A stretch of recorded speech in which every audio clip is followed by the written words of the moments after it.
Michel du Bois vive dans un quartier residential casa de la banlieue de Lyon. Cano por cs palauses impeccablement entretenidos ETSES reglas stricts imposes par el association proprietaires, OUHOA. Come on, el appellate localment. Du Bois, unum de 52 ANS.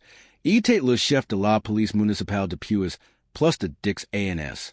Un post chuil occupé avec discretion mais autorite. Sa maison un modeste demeure de deux étages. Respectez les normes de la communauté, bien chuil et toujours surveiller les règlements de LHO excessivement talons. Les voisins le connaissent comme un com, que tant de ces palaus le samedi matin et saluent poliment lors de réunions de quartier. Pour avant chuil diriger les forces de police de la ville, car du Bois préféré garder essai, vie professionnelle, séparé de essai vie personnelle. LHOA. Dirigé par un précédente zéli nommé Claire Beaumont, avait la réputation de faire respecter SES règles avec un rigueur presque militaire. Les amants flavaient pour infractions mineures. Un pabel aussi dur après le ramassage. Un haitili un centimetre trop haut. Ou une voiture garée quelques minutes trop longtemps dans la rue. Du Bois, bien chuirite par cette bureaucratie, paye toujours les amants sans protester, préférant vital les conflits. Cependant, un incident allait change la dynamique du quartier de manière irrévocable. Tout commence par un plan concernant la boîte aux lettres de Du Bois. S'il LHOA, la boîte peint en gris fonds, violate la règle exigente un couleur uniforme beige pour toutes les boîtes du quartier. Du Bois avait reçu une lettre officielle lui ordonnant de la repeindre sous peine d'une amende de 200 euros. Estime que la règle était arbitraire et que ces boîtes étaient en parfait état. Illinois avait ignoré la demande. Pensant que LHOA passerait à autre chose.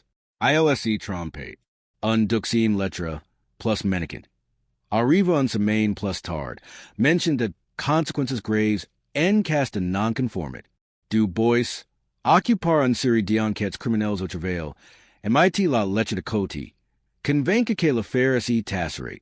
Un vendredi après midi, alors que Du Bois rentrait chez lui après une longue journée au commissariat, deux hommes en uniforme de policier frappèrent à sa porte. ILSSE présentent comme de officiers mandates par LHOA pour enquêter sur une violation répétée de règlements communautaires. Du Bois, surprise, note immédiatement de incohérences dans leur apparence. Leurs badges semblaient mal imprimes, leurs uniformes étaient légèrement mal adjustés, ILS manquait de l'assurance de pique de agents de police. Intrigue. Illinois les invita à entrer pour discuter, tout en gardant son comme habituel. Les deux hommes, que s'y présentent comme Pierre Lambert et Julia Moreau, expliquent chuil les avant reçu l'ordre d'escorter Du Bois au siège de LHOA pour une audience disciplinaire. ILS adjudant chuen cas de refus. ILS étant autorises à proctor en arrestation pour obstruction à l'autorite. Du Bois, habitué à guérir de situations tendues, demanda à voir leurs pièces d'identité officielles et leur mandat. Les hommes hésitèrent, échangeant un regard nerveux. Lambert le plus loquace, bredouilla chuil les agissant sous l'autorite directe LHOA que les documents n'étaient pas nécessaires. Du Bois, sentant un super chéri, demanda comment SILS étaient de véritables officiers de police. Moreau, visiblement mal à l'aise, insistait chuil étaient employés par un agents de sécurité mandatés par l'HOA. À ce moment, Du Bois sortait de ses propres cartes d'identité professionnelle, celle que portait l'insigne de la police municipale de Lyon et son titre de chef. Je suis Michel Du Bois, chef de la police de cette ville. À quelle night êtes-vous radices, messieurs? Demanda-t-elle d'un ton pose mais ferme. Loose silence que suivit fut assourdissant. Lambert blêmit. Tandis que Moreau baissa l'essu, incapable de répondre. Du Bois poursuivit. Demandait le nom de leur supérieur et le numéro de leur commissariat. Les deux hommes, désormais en sueur, balbutièrent d'excuses, pretendant une erreur administrative. Du Bois, sans house le ton, les invita à s'asseoir et appeler son adjoint au commissariat pour vérifier l'identité de soi-disant officiers. En moins de 10 minutes, Illinois fut confirmé chuac Pierre Lambert et Julia Moreau en état, employé par la police locale OU régionale. Les du hommes of rapidement chuiles vanité embauches par Claire Beaumont pour intimider du bois. ILS et n'étant pas policiers, mais agents de sécurité privés d'une entreprise de tous, pays pour essayer faire passeport officiers et force du bois à essayer conformer aux règles de LHOA. Beaumont, frustré par l'inaction de du bois concernant la bois de UX lettre, avait décidé de recourir à des mesures extremes pour fermer son autorite. Les faux uniformes et badges de vanité fournis par un contact de l'entreprise, que permettait une intervention discrète mais efficace. Du bois, majors en essai cholera, contacte immédiatement le commissariat pour faire venir un patrouille. Les du hommes furent en sur le champ pour usurpation d'identité et tentative d'intimidation. Pendant ces temps, du bois s'y rend au siège de LHOA. Claire Beaumont dirigeait en réunion avec d'autres membres du comité. Lorsqu'il entra, badge à la main, explique la situation, un murmure parcourt la salle. Beaumont, d'abord defensive, tenait de near tout implication, pretendant to elevate simplement, engage in entreprise pour faire respecter les règles. Mais les preuves s'accumulant. Les changes occurrent entre Beaumont et agents de sécurité feront de couverts, revelant son plan pour intimider du bois. L'incident fit rapidement le tour du quartier. Les voisins, chokes d'apprendre que leur HOA avait records à de telles tactiques, commencent à remettre en question l'autorité de Beaumont. Une pétition circule pour demander sa démission. En quelques semaines, elle fut remplacée par un nouveau président, un retrait moderne que prenait la transparence. La collaboration. Du bois, quant à lui, choice de ne pas poursuivre LHOA injustice, préfère une solution communautaire. Il organise une réunion publique où il explique son rôle de chef de police et appelle à un dialogue plus respectueux entre voisins. L'histoire est répandue au-delà du quartier.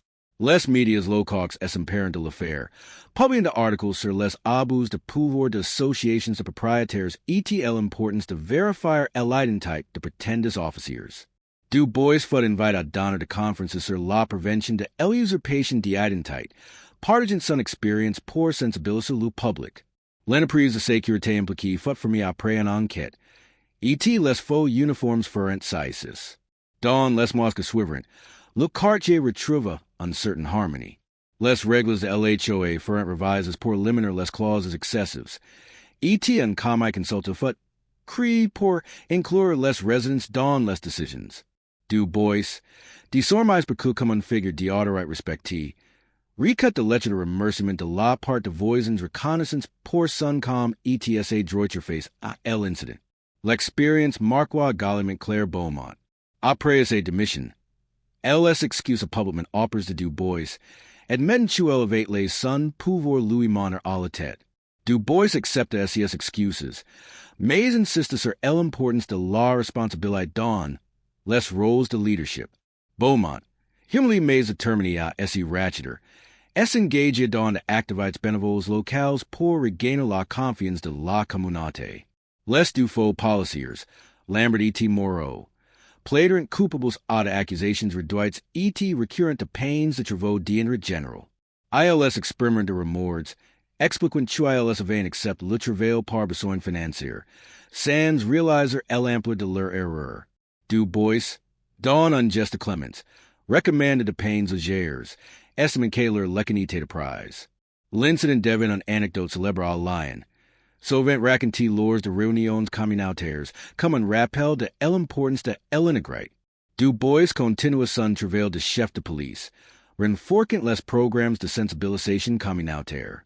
Il installe finalement un boîte aux lettres beige, non pas par obligation, mais pour symboliser ses volants de Cooper avec ses voisins, tout en plaisant qu'il préférait toujours le gris.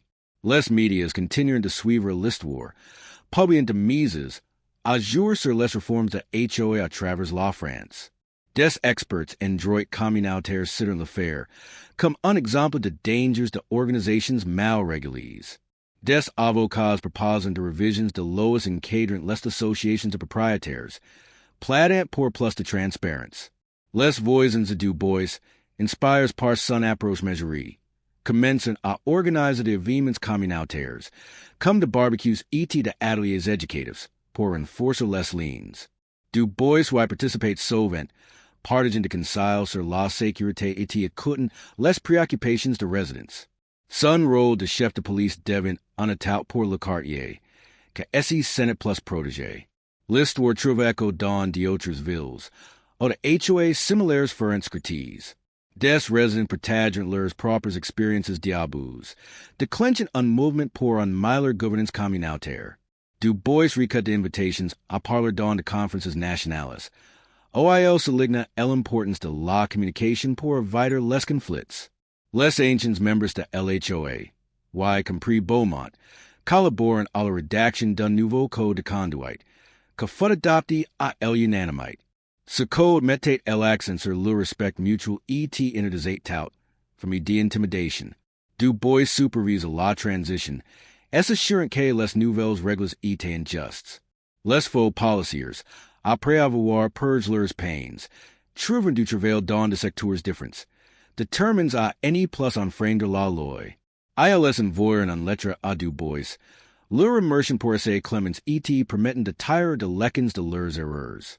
Les médias sociaux jouent un rôle ciel dans la diffusion de l'histoire. Des publications sur des plateformes comme Twitter relatèrent l'incident. Société de débat sur le pouvoir de HOA et la responsabilité de résidents. Certains résidents créèrent un groupe en ligne pour partager de conseils sur la gestion de conflits communautaires. Du Bois, bien que réticent à être sous les projecteurs, accepte quelques interviews télévisées. Il utilise ces plateformes pour promouvoir l'unité communautaire et l'importance de vérifier l'identité de autorités. Ces interventions inspirent d'autres chefs de police à s'impliquer dans leurs propres quartiers. L'incident change également la perception de HOA Lion. Les résidents deviennent plus vigilants, demandent de comptes à leurs représentants. Des ateliers furent organisés pour éduquer les citoyens sur leurs droits face et aux associations de propriétaires. Beaumont, après son bénévolat, retrouve un rôle discret dans la communauté et n'a organisé des événements caritatifs. Elle gagne le respect de certains voisins, que reconnaissent son effort pour Southeast Ratcheter. Du Bois continue de vivre simplement, refusant de laisser l'incident définir ses vies. Il plaisantait parfois avec ses collègues sur la boîte et aux lettres la plus célèbre de Lion. Ses voisins, désormais fiers de commander un chef de police parmi eux, le consultant souvent pour conseils. L'histoire devient un cas d'étude dans les écoles de droit, illustrant les limites du pouvoir communautaire. Les professeurs utilisent l'exemple pour enseigner l'éthique et la responsabilité dans la gouvernance locale. Des années plus tard, le quartier prospère comme un modèle de coopération. Les résidents s'y saluent leur usement. Et les réunions de l'HOA deviennent de forums de discussion plus tôt que de champs de bouteille. Du Bois, toujours chef de police, sourit en repensant à l'incident. Conscientieux un simple malentendu avait transformé une communauté entière.